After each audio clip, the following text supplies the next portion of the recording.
Okay, so there was a video by a guy, a user by the name of God Must Die, and he was arguing against the business's right to discriminate on the basis of really anything. In the video, he talked mainly about homosexuality, made some references to discrimination on the basis of race, but also on the basis of religion and other things. Now he's has kind of an a la carte position on this, and credit to him, he recognizes that this is an a la carte position, which is that businesses should be allowed to discriminate against convicted felons or pedophiles or someone who made a personal grievance against the owner of the business, but should not be able to discriminate against I guess what we could call a demographic subset, such as homosexuals, race, religion. And this, he didn't make this argument very explicit. He was kind of all over the place in the video, but what I can infer from him is that his explicit argument was that businesses should not be allowed to discriminate on the basis of demographic subsets because doing so has a general negative effect on society in the way that discriminating against someone, just a single individual who was wronged you in some way, does not have a systematic negative effect on society. All right, so it would be a societal, utilitarian sort of argument that he would be making if he made it explicitly. But of course he didn't formulate that because he's kind of all over the place. Now, one issue I have throughout his video is the idea of harm. Does discrimination on the basis of race, gender, religion, does it cause harm, like the practical effects? Right? Because throughout his video he was talking about the practical effects of discrimination against groups and the versus the principle of freedom of association.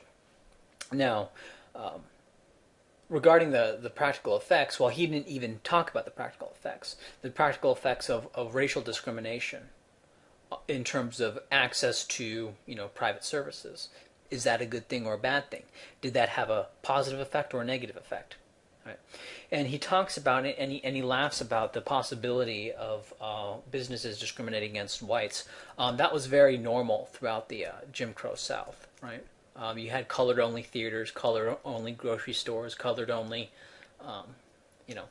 and maybe you could say, well, the problem with the Jim Crow South was the inequality of public funding, and if he was going to talk about the inequality of public funding, he would have to show that was in fact the case. But all that aside, that's kind of aside of the point. What we're talking about here is the ability of a private business to discriminate on the basis of some demographic subset criteria. Is there harm to that? Right? God Must Die, the user God Must Die, didn't bother to establish that.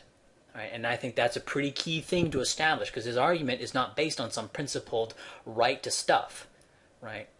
It's based on harm. It's based on a utilitarian calculation. Okay, well, if it's going to be based on utility, you have to show the utility. Okay, I can say right now that under Jim Crow, the horrible Jim Crow, blacks had a higher rate of business ownership.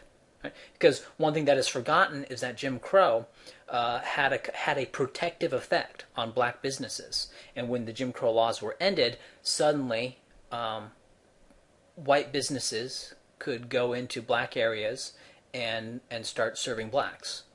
Okay, and the effect of this was that white businesses crowded out the black businesses, and black people lost. If you want to look at it in this way, you could say that the blacks lost control of the means of production for themselves. Now, regarding how would that make you feel if some business discriminated against white people? Okay, good. If this is the absurdity of it. It's like, if they don't want you there, why do you want to be there? Right? That's my consideration on that. So regarding harm, he didn't show that there actually was harm to private business racial discrimination. Now, if he wants to talk about the bus line discrimination, that's not private, right? Or if he wants to talk about some other form of racial inequity, that's of a different kind of private racial inequity or racial discrimination thing, or public discrimination, that would be a separate issue. And if he brings those up, then he's introducing new topics, basically. Right now we're talking about the private firms such as a restaurant, a plumber, a photographer, or whatever, a church, from refusing service to certain demographic subsets. And one thing I see throughout his videos, he's talking about society, right? And he keeps referencing to the good for society. Now, if he was using some sort of utilitarian, like all people or these people, or he was somehow subdividing the populations in some sort of clear way, I would get that. But he says society. Well, I mean, what the fuck is that? Okay, was the Soviet Union a society? I mean, the United States. Does he want to say that the United States is a society? Well, I'll disagree. Right? I don't believe it is a society. Now let's look at and the reason I say this is because let's take a look at different countries. Right? You have one country with certain values. You have Saudi Arabia over here, and you have Sweden over here. Well, should people in Saudi Arabia and Sweden, come up with values that best reflect the society of Sweden and Saudi Arabia? No, that's retarded. They're two different societies. Well, in fact, they're at least two different societies. You could probably subdivide them even more in terms of practical definition of what is a society, which can get really fuzzy. You have to come up with clusters of values, right? Clusters of self-identification in order to delineate where the societies are. Perhaps you could come up with some roughly geographical regions, but probably not. So this idea of values for society, is really kind of hairy. And I can, and you can come up with like a system to some sort. Any system is going to have an inherent aspect of arbitrariness to it in order to define and delineate the societies of Saudi Arabia and the societies of Sweden. Okay, so there's always going to be a certain amount of difficulty and fuzziness and gray area to that, right? But if that's going to be your objection, well, I mean, that objection boomerangs on you 100-fold, because you're just assuming United States, the society of the United States, right? Just complete nothing nonsense, right? The society of the United Kingdom, right? Okay. What else? Also, throughout his video, in one segment of his video, he brought up Nelson Mandela as an example of someone who stuck by their convictions and did a very good thing. Well, first off, following the end of the National Party rule and the apartheid system, as it was called, life expectancy in South Africa fell. Median purchasing power fell in South Africa. Life expectancy especially fell for the blacks. And also wealth inequality increased. The wealth inequality between the blacks and the whites have increased under the ANC. So you have life expectancy, purchasing power, and wealth inequality. Also, employment is down. Right? Less people as a proportion of the population are employed, and violent crime is also up. So basically, any way you slice it, the end of apartheid has been a complete failure. Like, all these things were better off under the National Party. Regarding Mandela himself, well, Nelson Mandela, the reason he was put into prison was because he had coordinated bombings of buses, like school buses full of kids. And that's why they arrested him. And they were going to kill him, but for whatever reason, the National Party decided that it was better not to kill him. But anyway, that's why he was arrested. He was put in prison initially because he was coordinating bombing buses full of kids. And of course people will say, well, he was treated so badly in prison. Well, okay. And they were going to release him from prison if Nelson Mandela would issue a statement condemning the use of violence. Condemning the use of necklacing and the bombings that were going on. And of course, Mandela refused. So that's why he was kept in prison after, I believe it was I'm very fuzzy on the timeline. If you want to know the real timeline, you can go look it up yourself. But I believe it was 1981 that they offered him to get out if he renounced the bombings, maybe in the mid-70s.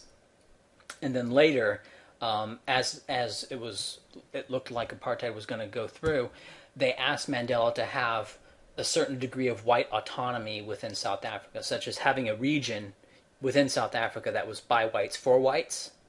Because the white people in South Africa recognized that if they allowed black people to vote and it was just straight up voting wars, that it would be effectively black rule and whites would be absolutely screwed. Okay, and so they asked Mandela, could we have would you agree to a partition of South Africa that involved a white section of South Africa? And Mandela refused. Right? Mandela refused. He wanted basically total black rule. No white enclaves, okay, and that of course delayed the ending of apartheid in another 7 years, I believe. I'm doing this video off the cuff, so I don't remember the dates exactly, but that is generally what happened. And of course, Mandela's wife was a big fan of necklacing, where you put the tire on someone, pour gasoline, and light them on fire, right? And Mandela's wife engaged in that and was a big fan of that. Of course, Mandela remained married to her for until the end. They never got divorced. Okay, so that's Nelson Mandela, and of course you may hear what I'm saying here and not go look it up because Mandela is one of your saints or whatever. But then at the very end, you had a very interesting quote, a very revealing quote, which was, "We may all be forced to deal with people whom we disapprove. That's what it means to live in a civilized society." Now, okay, first off, society, I already went over that. But as for the definition of civilization, well, civilization refers to civitas. And civitas means cities. And where did cities come from? Well, cities came from agricultural surplus. Right? Having the agricultural surplus to have people who do not have to devote their existence to procuring food. Right? That's civilization. As you could have people who could, make things out of stone. You could have a priestly class. You could have, whatever. You could have light industry. You could have metal workers. You could have people whose lives are not dedicated to farming. Right? And these people whose lives were not dedicated to farming would tend to congregate in cities. Right? Latin civitas, and that's what civilization means. It means cityization. It means a section of the population that is not devoted to agriculture. That's what civilization originally means, and that is the most unambiguous definition of civilization.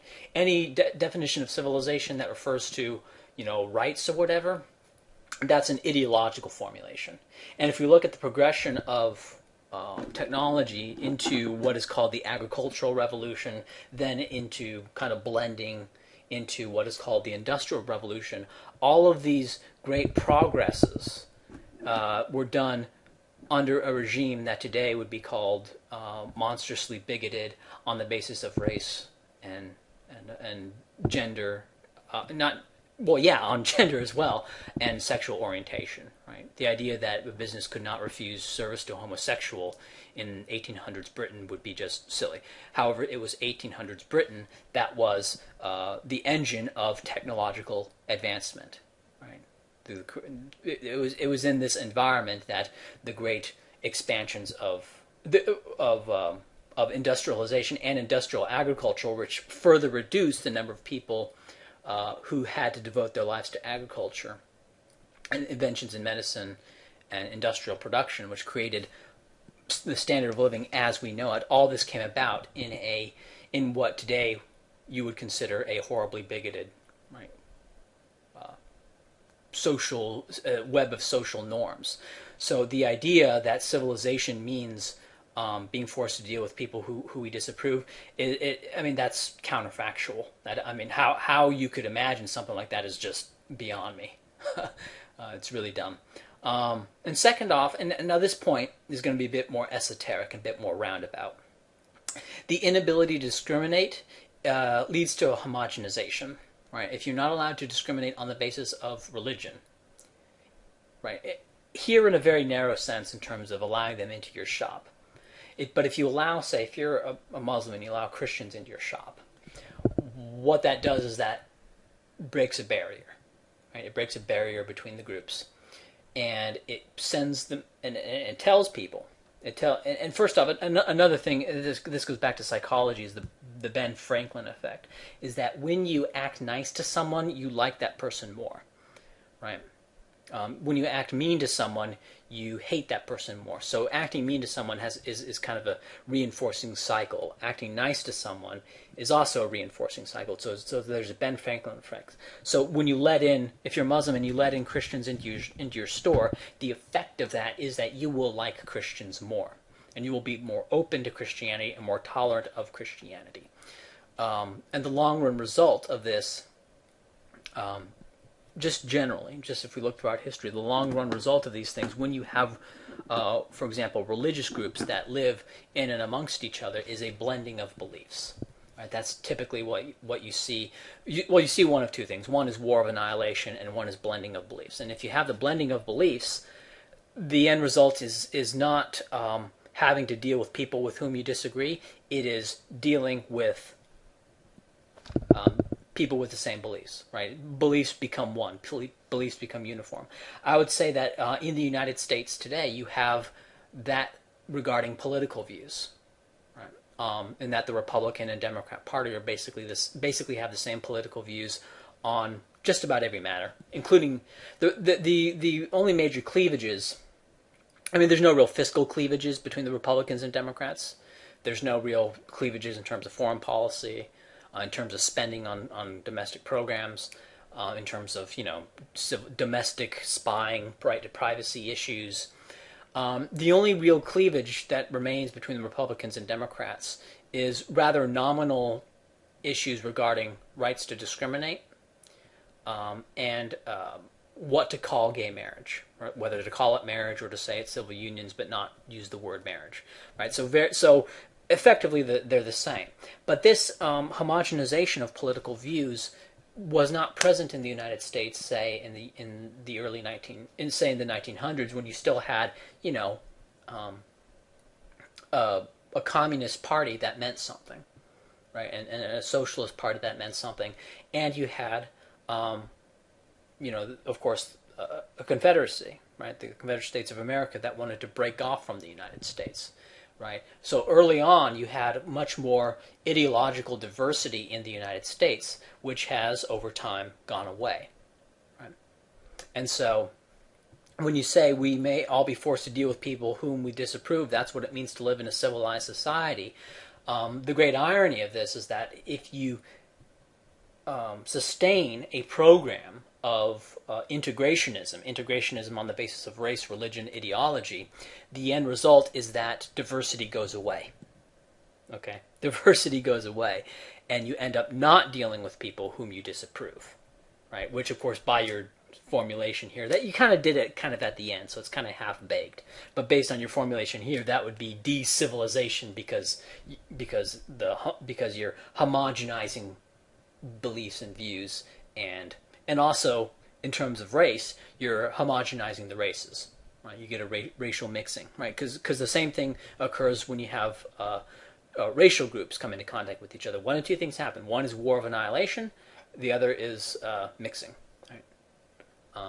So things don't coexist, basically, is what I'm saying. Things don't coexist, right? Everything tends towards one. And it'll do this either through a war of annihilation or through a great blending, right? So that's just what I want to say there.